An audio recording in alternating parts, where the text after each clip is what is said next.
Saudara-saudara,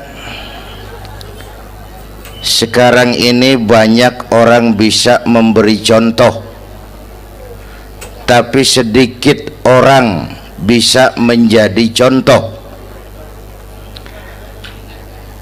Ngasih contoh mah gampang, jadi contoh susah. Karena beliau manusia. Laqad ja'akum rasulun min anfusikum. Kalau kambing disuruh nyontoh ayam, yang nyuruh nyontoh kagak punya pikiran, ya kagak level. Kambing mah nyontohnya kambing, kebo nyontohnya orang, nyontohnya orang. Makanya Nabi kita orang, bukan malaikat, bukan jin, bukan dewa, manusia. Kalau manusia disuruh nyontoh manusia, itu perintah masuk akal, predispositionnya sama. Kalau disuruh nyontoh malaikat mah ribet kan. Malaikat bagaimana nyontohnya, dia mah tidur kagak, makan kagak, sama duit budeg, sama perempuan kagak open, lah susah nyontohnya. Ya, Superman tuh biar hebat nggak bisa dicontoh Superman, bagaimana terbangnya, lagian pakai celana dalam di luar ban, nggak bisa dicontoh Superman mah. Nabi kita manusia utuh, cuman sungguh pun manusia, kualitasnya beda. Ini namanya basyarun la kal basyari, manusia memang, tapi jangan samain, bobot bibitnya beda. Contoh, kita nih manusia, kita tidur.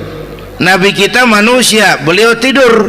Tidur Nabi, tidur mata doang, hatinya nggak pernah tidur. Tuh bedanya sama kita tuh. Tidur kita keblek, asal tidur habis-habisan. Lagi, kita manusia, kita keringetan. Nabi kita manusia, keringetan. Keringet Nabi harum wangi, bau minyak kasturi, zaman belum ada parfum. Keringet kita udah rasain aja masing-masing dah, jangan pakai dikebet udah.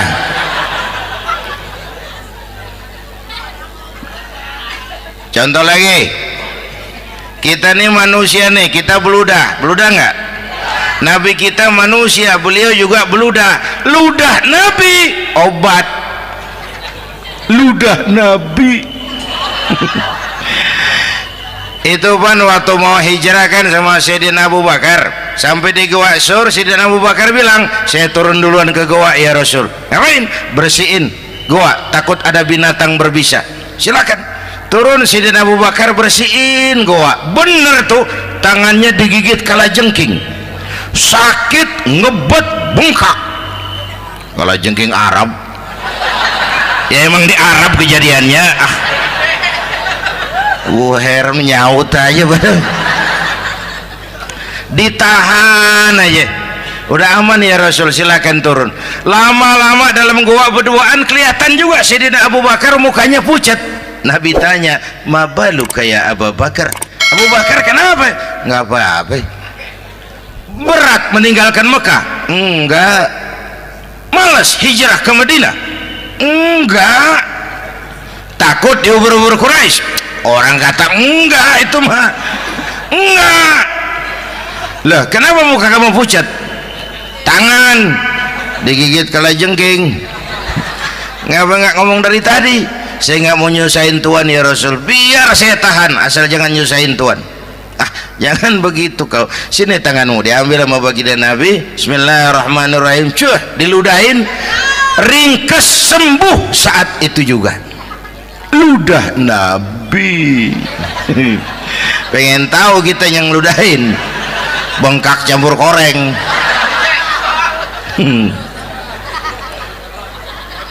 Satu tuh alasannya kenapa Nabi dijadikan contoh, karena manusia. Kalau manusia disuruh nyontoh manusia pasti bisa dong ya. Yang kedua, karena tadi kata Bang Haji Oma, pribadinya itu pribadi yang multidimensi. Mau nyontoh apa? Pak, saya ini pengusaha Pak. Nabi umur 9 tahun udah ke Syria tuh, dagang lintas negara, Syam tuh. Saya jenderal Pak, Nabi mimpin tentara di medan perang Mas. Saya mau balik Pak, Nabi dakwah Bung. Saya guru Pak, Nabi ngajar Mas. Innama bu'istu mu'alliman, aku diutus sebagai guru, guru umat, guru bangsa. Saya politisi Pak, Nabi diplomat ulung Bung. Saya presiden Pak, Nabi mimpin bangsa dan negara Mas. Saya kepala rumah tangga Pak, Nabi punya anak bini Bang. Ayo lempengan mana dulu cari ngomong. Malah Nabi Isa tuh nggak bisa jadi contoh bagaimana membina rumah tangga bahagia. Bagaimana membina rumah tangga bahagia menurut contoh Nabi Isa? Nggak ada Mas. Kenapa? Nabi Isa belum sempat kawin. Ya, Nabi Isa belum sempat kawin. Ada pengikut Nabi Isa menyangka nggak kawin ajaran Nabi Isa, pada ngikut lagi nggak kawin. Tuh pastor tuh mubazir, orang dikasih perabotan. Bang bener, saya kalau dalam Islam kiai kagak boleh kawin, saya pilih berhenti jadi kiai. Karena kagak ada giro-giroan, botak rambut.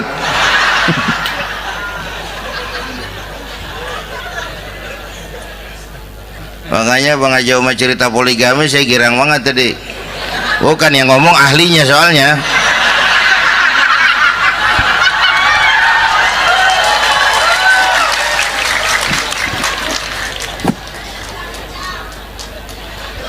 Dadah gitu aja deh ya. Nah, kata Imam Busair nih yang dahsyat, ka'annahu wa huwa fardun fi jalalatihi fi ashkarin hina talqahu wa fi hasham. Sepertinya kehebatan Rasulullah itu sama baik sendiri maupun di tengah tentara. Artinya begini, orang hebat banyak, tapi yang hebat di mana-mana susah nyarinya. Baginda Rasul ini lagi duduk hebat, lagi jalan hebat, ada di pasar hebat, lagi di masjid hebat, di medan perang hebat, di depan anak-anak hebat, di mata musuhnya hebat, di depan sahabatnya hebat, di mata istrinya hebat, di mana-mana hebat. Lah susah jadi orang begini Bang. Ya, kita mah hebat juga setempat. Di kantor hebat, sekantor orang diomelin. Di kantor, pulang ke rumah dikeplak sama bininya diem aja. Ini di depan bininya dia kagak hebat dia mah.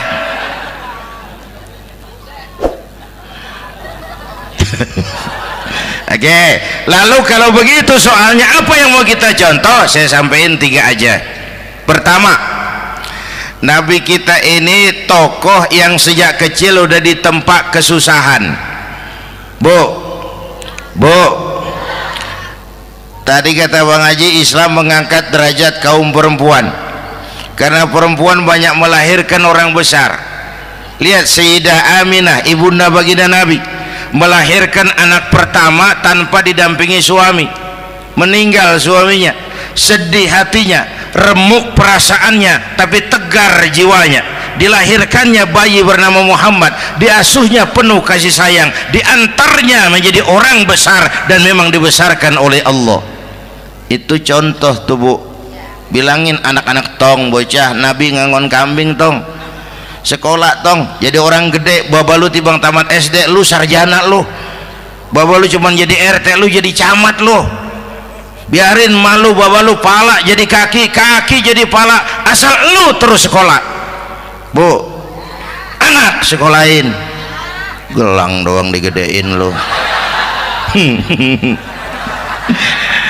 Nih kan kita Betawi nih pendidikan ngentengin banget kotan. Udah dong, jangan tinggi-tinggi sekolah udah. Ngapa mak? Baba lu kagak sekolah hidup noh. Hidup dong, pun jamu monyet juga hidup. Bu, anak sekolahin.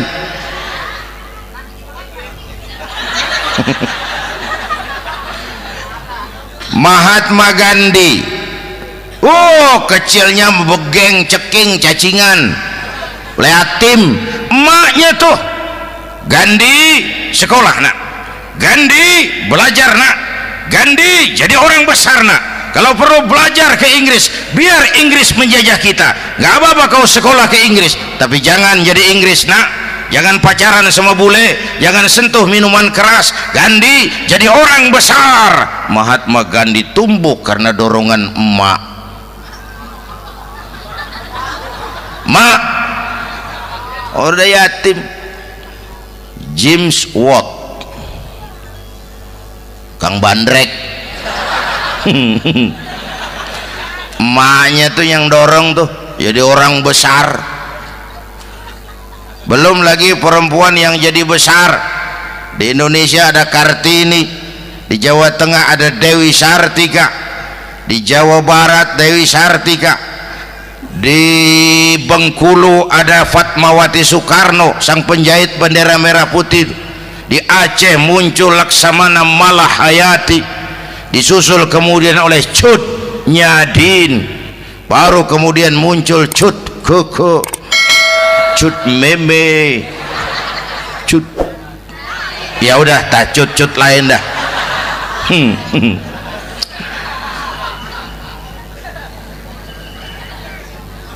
Nabi ke remajanya nggak dikolokin, tegar, tahan bantingan, nggak cengeng.